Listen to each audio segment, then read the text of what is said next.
You know, the way we measure a year, it's not just a matter of counting days. It's this incredible story of ambition, a tiny but absolutely crucial mathematical error, and a relentless centuries-long quest for precision. It's really a story about how humanity has tried to tame time itself. So let me ask you a question that sounds like a riddle. How can December 25th also fall on January 7th? How can the exact same holiday, Christmas, be celebrated on two completely different dates, a full 13 days apart? Now, this isn't some kind of theological debate. It's a puzzle of timekeeping, and its solution is hidden deep in the history of ancient Rome. And here it is, the heart of the problem. You've got this 13-day gap separating these two dates. On one calendar, it's December 25th, but on the calendar on your phone or hanging on your wall, that very same day is already January 7th. How on earth is that possible? To solve this mystery, we first need to get one thing straight. We're not talking about two different holidays here. We're talking about two different clocks, or, to be more accurate, two different calendars that are both trying to measure the same year. Okay, so here's the crucial point. Many Orthodox churches still mark their feast days using a much older system, the Julian calendar. And on that calendar, Christmas is and has always been December 25th. The reason it looks different to us is that their calendar has been slowly, almost invisibly, drifting away from ours for centuries. To really get that, we have to go all the way back to the beginning. So let's jump in our time machine and head back to the Roman Republic, way before Julius Caesar. Back then, trying to keep track of time was an absolute mess. Seriously, it was chaotic, totally unreliable, and really easy to corrupt. See, the Roman calendar tried to follow the moon, which left it with only 355 days. That's way too short. To fix this, priests would just sort of add an extra month every so often.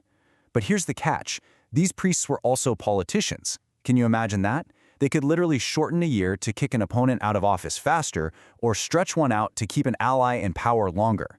The whole calendar got so politically warped that winter might actually start in what the calendar was calling spring. Total chaos. To fix this disaster, Julius Caesar had to do something drastic. In 46 BC, he declared a one-time year of confusion. That was, get this, a staggering 445 days long. It was the only way to just hit the reset button and get the calendar back in sync with the sun before he launched his brand new system. And this massive reset paved the way for the first of our three major calendars, the Julian calendar. Introduced in 45 BC, its logic was revolutionary because it was so simple. First, forget the moon, just follow the sun. Second, a year is exactly 365 and a quarter days. And third, to handle that quarter day, you just add one leap day every 4 years. Simple. No priests, no politics. It was a brilliant, stable system that would rule the Western world for more than 1,600 years. But it had one tiny flaw. Caesar and his astronomer Sogenes had come up with a nearly perfect calendar. But almost is a really dangerous word when you're dealing with centuries of time. They had made a tiny miscalculation, an error of just 11 minutes. Here's where the math gets really important. The Julian calendar, as you can see, set the year at precisely 365.25 days. But the actual solar year, the real time it takes Earth to orbit the sun, is just a tiny bit shorter, around 365.2422 days.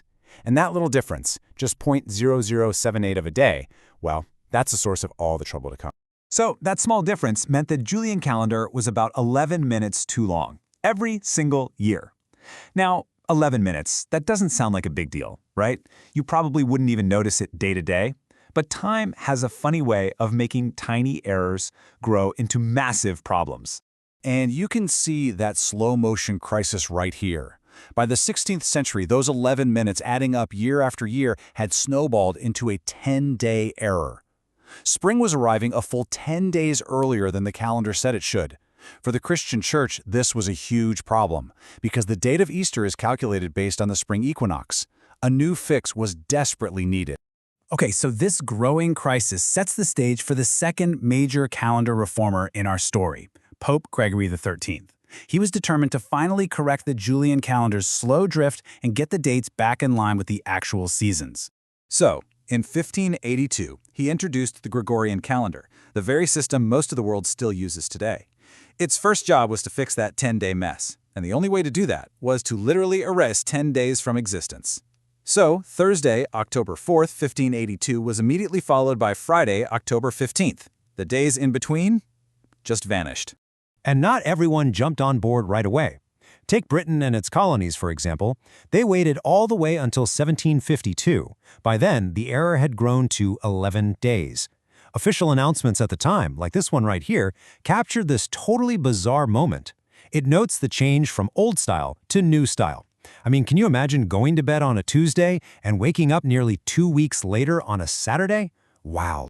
But how did the Gregorian calendar stop the drift from just happening all over again? Well, it introduced a much smarter leap year rule. It keeps the basic every 4 years rule, but it adds 2 clever exceptions. A year ending in hundreds is not a leap year, unless that year is also divisible by 400. That's exactly why the year 1900 wasn't a leap year, but 2000 was. It's this elegant little tweak that makes the calendar incredibly accurate, but not perfect. So this relentless pursuit of perfection leads us to our third and final calendar. Because it turns out even the Gregorian system we all use has a tiny flaw. But in the 20th century, one scientist came up with a system so accurate it's virtually perfect. In 1923, at a big meeting of Eastern Orthodox churches looking to update their calendars, a Serbian scientist named Milutin Milankovic presented his own reform. It's often called the revised Julian calendar, and it is, by far, the most precise calendar ever designed by humans.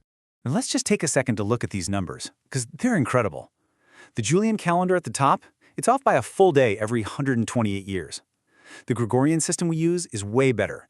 It takes over 3,000 years to be off by a day. But then, look at the Milankovic calendar at the bottom.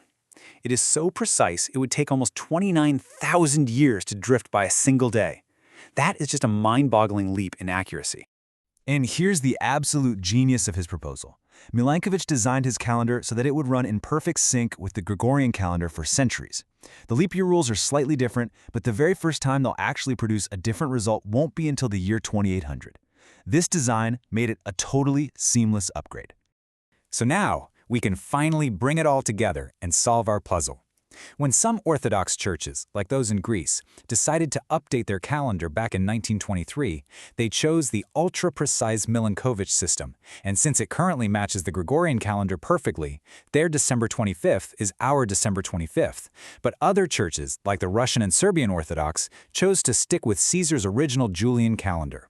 And after all those centuries of those slow 11-minute drifts, their December 25th now lands on what our calendar calls January 7th. It's not 2 Christmases, it's one date, just viewed through 2 different windows into time. This whole tale of 3 calendars really proves that our measurement of time isn't set in stone. It's this living, evolving project. But it does leave us with one final, fascinating thought. In the year 2800, the Gregorian and Milankovic calendars are going to diverge for one day for the very first time. Our descendants will face a choice. Do they stick with the system we have now, or do they upgrade to the most precise calendar ever made? The quest for perfect time, it seems, is never really over.